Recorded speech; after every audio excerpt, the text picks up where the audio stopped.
Assalamualaikum warahmatullahi wabarakatuh. Berjumpa lagi dengan kami dari Pendidikan Vokasional Teknologi Otomotif. Pada kesempatan kali ini kita akan belajar tentang pengenalan alat ukur, yaitu adalah mistar geser. Nah, simak video ini sampai selesai ya. Kalau alat ukur itu ada yang jenisnya mekanik ya. Mekanik, jadi apa saja alat ukur yang jenisnya mekanik itu? Yang pertama adalah mistar. Seperti yang kita ketahui, mistar itu adalah alat ukur yang sering sekali kita pakai dari mulai TK, mungkin SD, SMP sampai SMA, bahkan perguruan tinggi pun kita masih sering memakai. Minimal tiap orang pernah mengoperasikan alat ukur mistar gini ya. Selain mistar, itu ada alat ukur yang namanya adalah mistar geser. Ini seperti mistar tapi ada kata tambahan kata gesernya. Oke. Ada juga mikrometer, bore gauge, telescoping gauge, dial indicator, small hole gauge, filler gauge, dan lain-lain. Ini adalah bagian kecil yang nanti akan kita pelajari dalam satu semester pada mata kuliah alat dan pengukuran teknik ini. Khusus untuk pertemuan kali ini kita akan belajar tentang mistar geser gitu ya. Ada juga yang elektrik. Apa saja contohnya? Multimeter. Multimeter itu apa? Multi itu banyak, meter itu ukur. Jadi suatu alat ukur yang mampu mengukur banyak parameter. Parameter apa saja? Nah, kata lain dari multimeter itu biasa disebut dengan avometer. Kenapa? Karena dia bisa untuk mengukur ampere meter, voltmeter, dan ohmmeter. Jadi disebutnya avometer, gitu ya. Jadi asal muasal kata avometer itu nih loh, avometer, gitu ya. Oke, lanjut. Ada juga oskiloskop untuk melihat gelombang atau mengukur gelombang arus listrik. Apakah itu AC atau DC? Kemudian gelombang digital pun diukur lewat oskiloskop. Nah, di dunia otomotif kita punya dual tester. Ini alat ukur yang biasa kita pakai untuk mengukur lamanya platina menutup pada mobil kijang super itu ya. Itu dual tester. Ada juga tachometer untuk mengukur RPM meter, exhaust gas analyzer untuk mengukur kandungan gas buang pada kendaraan, dan lain sebagainya gitu ya. Khusus untuk pertemuan kali ini kita akan mempelajari tentang ini ya. Oke, lanjut.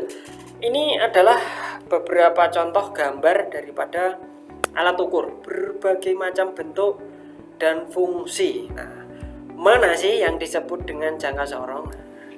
Yang pertama ini jangka sorong atau mistar geser ya. Nama lain jangka sorong. Ini juga jangka sorong. Ini jangka sorong. Ini jangka sorong. Ketiga jangka sorong ini itu jenisnya adalah digital. Bisa kita lihat di sini dia punya display digital. Gitu ya. Dengan khusus untuk yang ini bentuk daripada rahangnya sedikit dibuat berbeda dari yang lain gitu ya. Kemudian ini pun juga bisa disebut jangka sorong atau mistar geser, cuman dia bentuknya ada tambahan skala dialnya. Seperti itu ya. Nah, secara umum orang biasa menyebutnya mistar geser atau jangka sorong. Ini satu alat yang sama. Ada yang nyebut mistar geser, ada yang nyebut jangka sorong. Ada juga yang menyebut ini mistar ingsut. Tiga kata berbeda untuk menyebutkan satu alat yang sama. Oke, vernier caliper ini bahasa internasionalnya seperti ini. Bahasa Inggrisnya vernier caliper. Jadi Anda kalau mau berbelanja lewat situs belanja luar negeri, itu kata kuncinya adalah vernier caliper. Nah, itu nanti akan muncul banyak sekali gambar dan spesifikasi yang berbeda-beda, banyak sekali variannya seperti ini.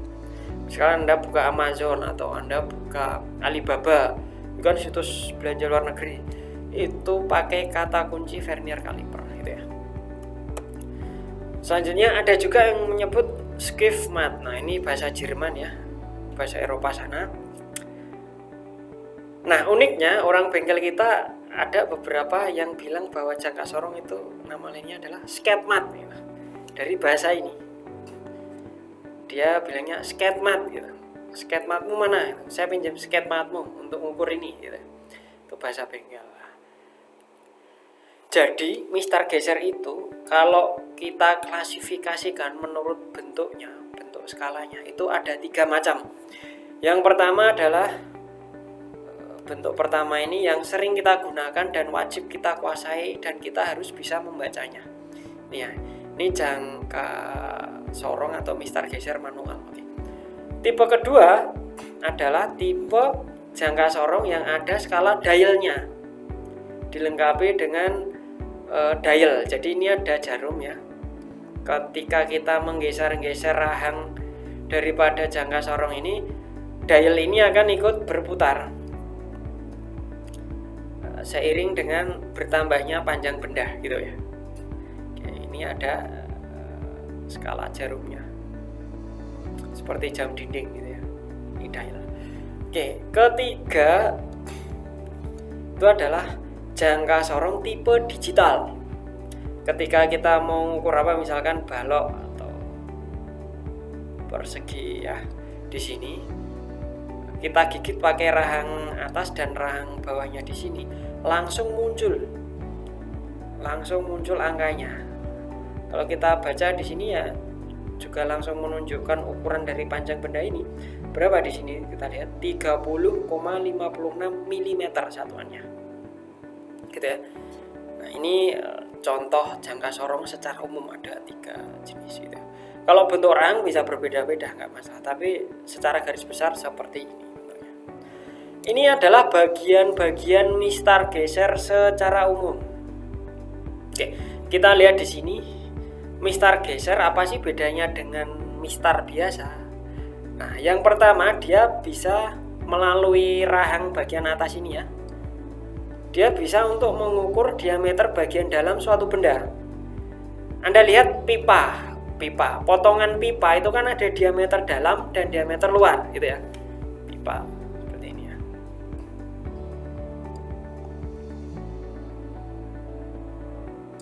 Oke, gambar saya nggak terlalu bagus di sini. Nah, diameter dalam itu ini.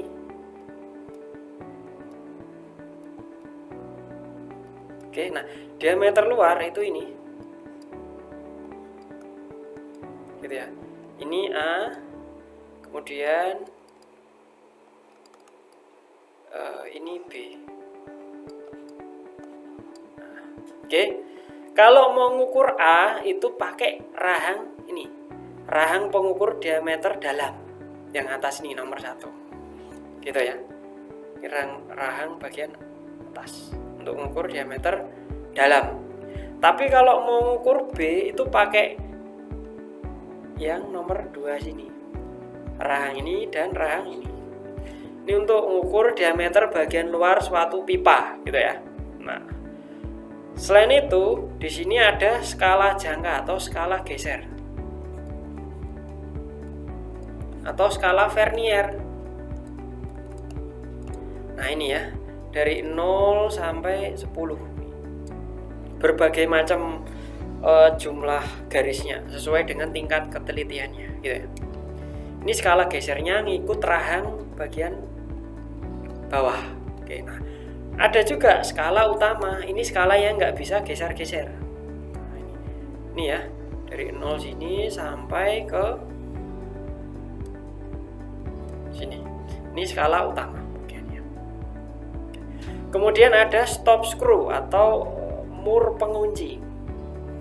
Ketika Anda melakukan pengukuran, katakanlah ada kotak persegi panjang di sini, supaya nilainya nggak berubah-ubah. Jadi ketika Anda gigit ini, ya, kemudian kencangkan mur pengunci ini, nanti insya Allah dia nggak akan berpindah-pindah, bergeser-geser lagi skalanya. Kemudian baru dilakukan pembacaan. Jadi kita sudah punya 2 fungsi di sini untuk mengukur diameter bagian dalam dan bagian luar suatu benda, gitu ya. Apakah hanya itu? Enggak. Jangka sorong ini bisa digunakan untuk mengukur kedalaman, ya, kedalaman suatu benda. Gitu. Misalkan kedalaman lubang baut, kita bisa pakai ini, Jadi di bagian ekornya itu ada yang namanya batang pengukur batang kedalaman, gitu ya. Si ekornya ini kita masukkan ke dalam suatu benda, nanti tertera di sini juga, tertera di skala ini juga ya, berapa panjangnya, gitu ya. Bagian umum jangka sorong ini yang pertama adalah rahang untuk mengukur diameter bagian luar. Ini rahang untuk mengukur diameter bagian dalam suatu benda. Nah, kemudian di ujung sini sebetulnya ada untuk mengukur kedalaman. Nah, jadi saya contohkan di sini, kita kendorin dulu mur penguncinya, kemudian kita tarik. Nah, kalau kita tarik ini, nanti terlihat sangat jelas di sini ya, bahwa kedua buah rahang ini untuk mengukur diameter bagian luar. Nah, sedangkan bagian atas ini rahang untuk mengukur diameter bagian dalam sebuah benda, gitu ya. Nah, yang ketiga di sini digunakan untuk mengukur kedalaman. Seandainya kita mengukur diameter sebuah benda dengan rahang ini ya, untuk mengukur diameter luar. Nah, panjang diameter ini itu sama juga dengan panjang yang dibentuk oleh kedua buah rahang ini ya, sama. Begitupun juga kita lihat sama juga nilainya dengan panjang dari tuas ini ya, untuk mengukur kedalaman, gitu ya. Jadi satu alat untuk mengukur 3 macam, yaitu adalah yang pertama diameter luar bagian benda, kemudian diameter bagian dalam suatu benda, dan juga kedalaman suatu benda. Jadi 3 ini tiap kita geser dia akan ikut berubah ketiga-tiganya, seperti itu ya. Nilai ini sama juga dengan nilai ini, sama juga nilai ini ya, kedalaman ini sama juga. Nah, contoh penggunaan dari mistar geser atau jangka sorong. Oke, kita bisa mempergunakan jangka sorong untuk mengukur jarak celah yang di sini, satu ini ya, celah ini dengan celah di seberangnya. Oke, berapa panjangnya ini bisa kita ukur dengan mempergunakan rahang pengukur diameter dalam. Oke, saya antar celah ini bisa kita ukur. Oke, kedua, kita juga bisa mengukur diameter bagian dalam ya. Ini mengukur diameter bagian dalam suatu silinder daripada kaliper rem. Oke. Nomor 3 ini contoh pengukuran diameter luar suatu poros atau as, katakanlah as roda depan sepeda motor. Diameter ini berapa? Kita memakai rahang ukur diameter bagian luar, yang digunakan rahang bagian bawah ini ya. Nah, nomor 4 ini contoh penggunaan jangka sorong untuk mengukur kedalaman coakan suatu benda. Perhatikan ekornya ini kita masukkan ya, ekor ini kita masukkan ke dalam coakan, ada semacam bentuk ovalnya. Nah, bentuk ovalnya kita arahkan ke bentuk coakan yang ada di jangka sorong itu. Jadi yang siku ini jangan kita arahkan di sini, tapi sebaliknya. Nah, gitu. Nanti kita ukur berapa kedalamannya, gitu ya. Oke, contoh penggunaan lain ya. Ini mempergunakan jangka sorong untuk mengukur panjang daripada pegas kopling suatu sepeda motor. Pegas koplingnya itu kecil seperti ini, kita ukur panjangnya. Bisa juga jangka sorong itu digunakan untuk mengukur ketebalan daripada kampas ya. Ini tebalan ya, kampas rem kendaraan truk gitu. Ini kampasnya bentuknya seperti ini. Nah, ini sudah layak ganti atau belum, kita ukur aja pakai jangka sorong gitu ya, ketebalannya berapa. Contoh penggunaan lain, gambar kiri ini untuk jadi kalau Anda punya motor Supra katakanlah ya, di bagian belakangnya itu remnya kan masih tromol. Nah, apakah rumah tromol ini sudah aus apa belum, kita ukur pakai jangka sorong. Nah, diameternya kita ukur di sini pakai jangka sorong. Itu ya, ada aus apa belum. Oke. Selain itu bisa juga untuk mengukur ketebalan plat kopling, kampas kopling pada sepeda motor. Itu ya, nih.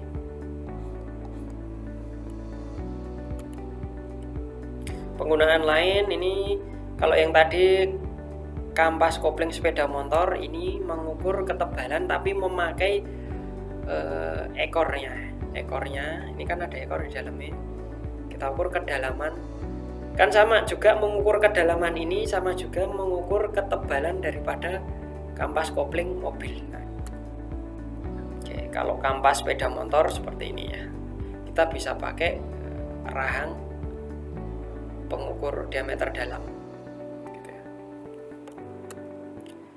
Prosedur pengukuran yang pertama, sewaktu kita tidak mengukur apa-apa, pastikan skala 0 itu benar-benar tepat menunjukkan angka 0 gitu ya. Kedua, sewaktu Anda menggigit benda menggunakan rahang daripada jangka sorong ini, jangan menggoyang-goyangkan benda atau jangan menggoyang-goyangkan jangka sorong gitu ya. Jadi begitu Anda gigit, set gitu, udah diam. Set, gigit, diam. Kemudian kencangkan stop screw. Tujuannya apa? Ketika Anda melepas benda poros ini, angka atau skalanya itu nggak berubah gitu loh ya, karena pengaruh gerakan daripada melepas benda ukur ini gitu ya. Kencangkan dulu baru dilepas, kencangkan dulu baru dilepas, kemudian baca skala jangkanya atau skala gesernya berapa gitu ya. Oke, itu cara prosedur pengukurannya. Nah, seperti yang saya bilang tadi, ini berikut cara memeriksa skala 0 sewaktu kita nggak ngukur apa-apa ya. Jadi kedua rahang ini kan menutup ya kan, kedua rahang ini kan menutup ya. Dengan sempurna kita periksa apakah dia menunjukkan nilai 0 ataukah tidak. Oke.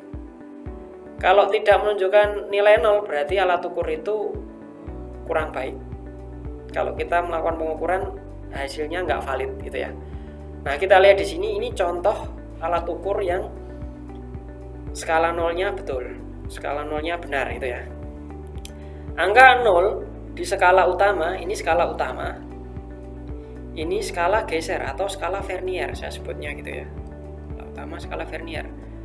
0 di skala utama itu segaris dengan 0 di skala vernier, satu garis nih ya, satu garisan ya. Nah, ini perlu kita perhatikan sebelum melakukan pengukuran. Kita pastikan benar-benar dia menunjukkan angka 0. Kalau nggak menunjukkan angka 0, jangan digunakan alat ukur ini. Lanjut, letak benda kerja. Kalau kita mengukur poros, sebaiknya jangan seperti ini. Jadi hanya bagian ujungnya saja ya yang menyentuh benda kerja ini. Tapi usahakan semua benda kerja itu masuk ke dalam rahang. Ya minimal di tengah-tengahnya sinilah ya. Oke, jadi rahang ini sempurna menggigit benda ukur gitu ya. Oke, ini pengukuran diameter luar. Yang kiri ini salah. Coba. Letak kesalahannya ada di mana? Seharusnya sumbu pengukurannya itu tegak lurus dari benda kerja. Seharusnya kan tegak lurus seperti ini. Tapi dia malah diukur miring. Nah, ini juga karena salah pengukuran juga. Nah, ini kan akan menimbulkan yang namanya sudut. Kita sebut sudut alfa ini. Ini nggak valid pengukurannya ya. Yang diukur harusnya A, garis lurus ini ya, tapi malah B, agak miring. Nanti kan beda hasilnya. Yang benar adalah pastikan ya, rahang utama dan rahang vernier ya itu benar-benar tegak lurus terhadap item yang diukur. Jadi tegak lurus, benar-benar lurus. Kalau di sini diukur ya sudutnya 90 derajat. Tegak lurus. Sekarang pengukuran diameter dalam. Nah, gambar yang kiri ini dia salah. Apa yang salah? Kedua rahang tidak masuk secara sempurna. Tidak masuk secara sempurna. Artinya kan sumbu yang dia gunakan juga miring dia. Yang benar adalah gambar yang kanan ini. Oke, pengukuran kedalaman ini juga salah dan ini yang benar. Gitu. Harus tegak lurus. Berkali-kali saya ingatkan harus tegak lurus. Tingkat ketelitian daripada mistar geser atau jangka sorong itu berbeda-beda. Nah, ini tingkat ketelitian metris dimulai dari 0,1 atau 1/10 mm, kemudian 0,05 mm, kemudian 0,02 mm. Itu yang paling kecil. Kalau inci ada berbagai macam juga tingkat ketelitiannya. Dimulai dari 1/128 inci, kemudian 1/1000 inci, gitu ya. Jadi ada skala metris, ada juga skala inci, gitu ya. Oke, jadi di jangka sorong itu memang ada 2 skala. Jadi semua jangka sorong itu memang dilengkapi 2 skala. Yang pertama skala metris dan juga skala inci ya. Berikut video penjelasannya. Oke, di sini adalah mistar geser dengan tingkat ketelitian 0,1 mm. Oke. Cara mengetahuinya gimana? Kok bisa 0,1 mm? Kita lihat dulu ya.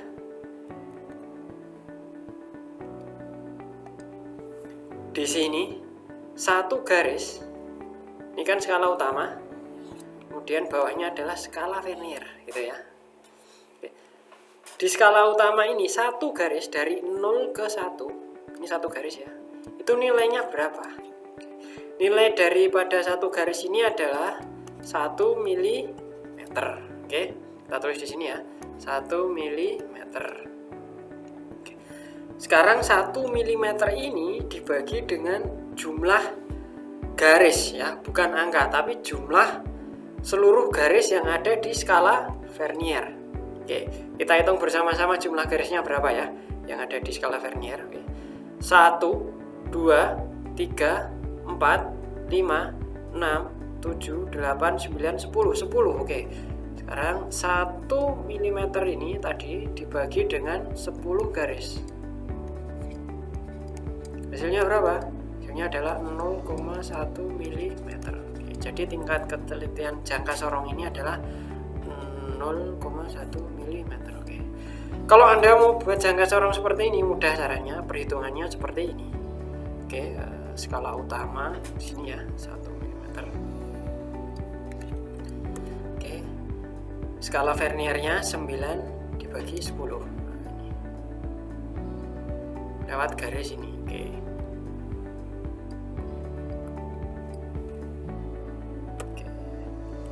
Selisih antara SU dan SV adalah 1 mm dikurangi 0,9 mm. Hasilnya 0,1 mm. Oke, itu kalau mau bikin jangka sorong dengan tingkat ketelitian 0,1 meter. Tapi kalau untuk mengetahuinya saja kita hanya butuh perhitungan seperti ini. Oke. Lanjut, mistar geser ukuran 0,05 gitu ya. Coba kita lihat. Satu garis ini berapa?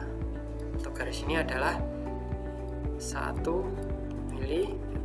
Oke, itu ya.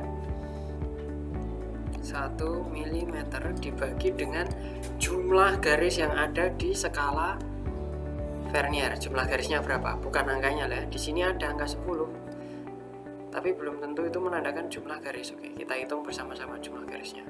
1, 2, 3, 4, 5, 6, 7, 8, 9, 10, 11, 12, 13, 14, 15, 16, 17, 18, 19, 20. ada 20 garis. Oke, 1 dibagi 20 garis sama dengan 0,05 gitu ya. Jadi tingkat telitiannya berapa? 0,05 mm gitu ya. Oke, kalau mau cara yang panjang ada seperti ini. Oke, gitu ya hasilnya 0,05 mm itu ya. Kalau belum diketahui coba kita cari tahu berapa sih tingkat ketelitiannya. Oke, kita lihat di sini ya. Satu garis yang ada di skala utama berapa ini? Ini adalah 1 mm. Oke, kita tulis 1 mm dibagi dengan jumlah garis yang ada pada skala vernier. Ada berapa di sini? 1, 2, 3, 4, 5, 6, 7, 8, 9, 10, 11, 12, 13, 14, 15, 16, 17, 18, 19, 20 garis. Oke, 1 dibagi 20 berapa? 0,05 mm. Oke, ini tingkat ketelitiannya 0,05 mm. Mari kita buktikan. Ini cara yang panjang ya. Ini kalau mau lihat ini asalnya dari mana? Ini asalnya dari sini.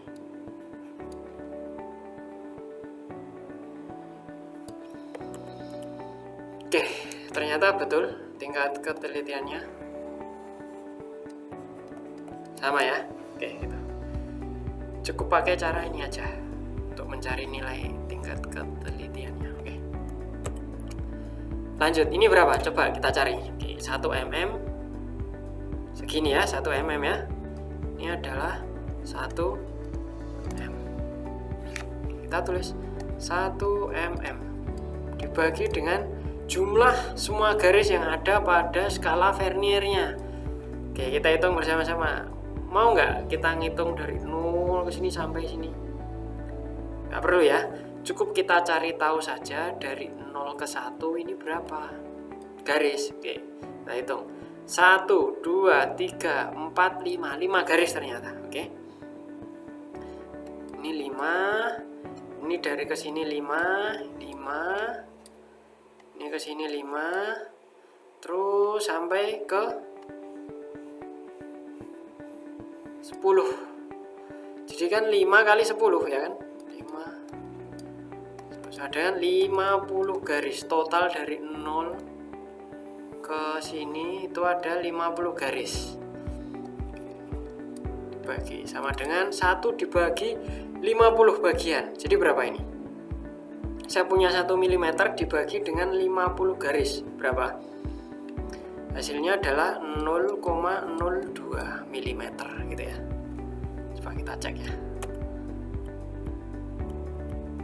Oke, ternyata sama.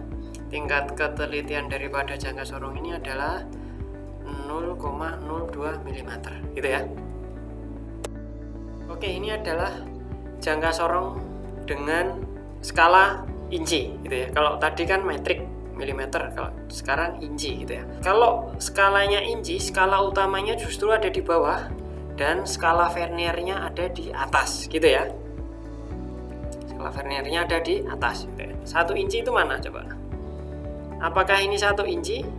Tidak. 1 inci itu dari angka 0 sini ke sini itu adalah 1 inci. Angka 1 ini adalah 1 inci gitu ya. Oke. Sekarang 1 inci ini terdiri dari berapa garis? Kita hitung sama-sama. 1, 2, 3, 4, 5, 6, 7, 8, 9, 10, 11, 12, 13, 14, 15, 16. Ternyata 16. 1 inci ini terdiri dari 16 garis. Oke, pertanyaannya sekarang adalah 1 garis yang ada di skala utama ini panjangnya berapa inci? Jadi kan gini, skala utama, 1 garis di skala utama berapa? 1 inci dibagi dengan 16 garis gitu ya. Berapa? 1/16. Oke, tuh. Ini belum selesai. Kita mau cari tingkat ketelitiannya berapa. Satu garis di skala utama ini itu sama dengan 1/16 gitu ya. Terus dibagi dengan jumlah garis yang ada pada skala vernier. Kita hitung bersama-sama. 1, 2, 3, 4, 5, 6, 7, 8. Ada 8. Oke, jadi tingkat ketelitiannya adalah 1/16 ya, dibagi dengan 8. Sama dengan 1/16 ya, dikali dengan 1/8, kan sama aja. Ini kan dibagi 1 kan, betul kan? Jadi sama aja dibalik kalau perkalian gitu ya. Sama dengan hasilnya berapa ini? 1/128. Artinya satu garis yang ada di skala vernier ini nilainya 1/128 gitu ya. Nah, ini cara pembuatannya seperti ini. Jadi tingkat ketelitian dari mistar geser ini adalah 1/128 inci. Oke, lanjut. Ini juga skala inci ya, skala utamanya ini. Skala verniernya ada di atas gitu ya. Oke, kita lihat 1 inci yang mana? 1 inci. 1 inci itu yang ini loh.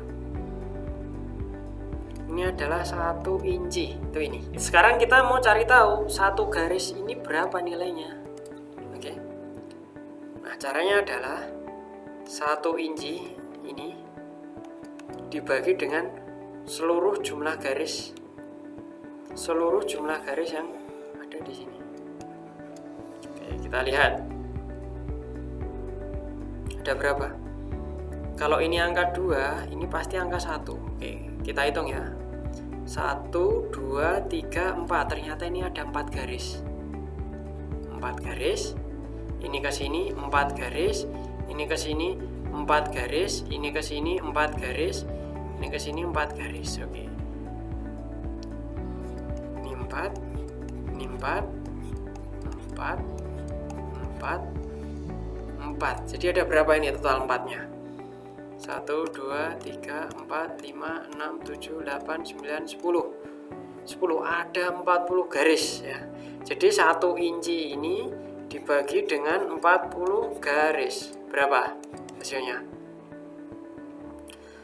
0,025 inci. Jadi satu garis yang ada pada skala utama ini nilainya adalah 0,025 inci. Tapi ini belum melambangkan nilai ketelitian dari mistar geser ini.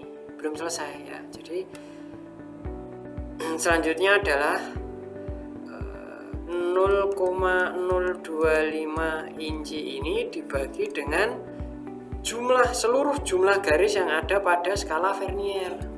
Dari 0 ini ke 25 itu ada berapa garis? Ya. Kita hitung bersama-sama ya. 1, 2, 3, 4, 5, 6, 7, 8, 9, 10, 11, 12, 13, 14, 15, 16, 17, 18, 19, 20, 21, 22, 23, 24, 25. Oke, ada 25 garis. Oke, jadi 0,025 dibagi dengan 25 garis. Hasilnya berapa? 0,001 inci atau 1/1000 inci gitu ya. Ini cara panjangnya seperti ini, membuat jangka sorong 1/1000 inci gitu ya. Itu adalah pengenalan dari jangka sorong atau mistar geser dari berbagai macam tingkat ketelitian ya. Kalau ada pertanyaan silahkan tinggalkan di komen ya. Semoga informasi ini bermanfaat. Akhir kata, wassalamualaikum warahmatullahi wabarakatuh.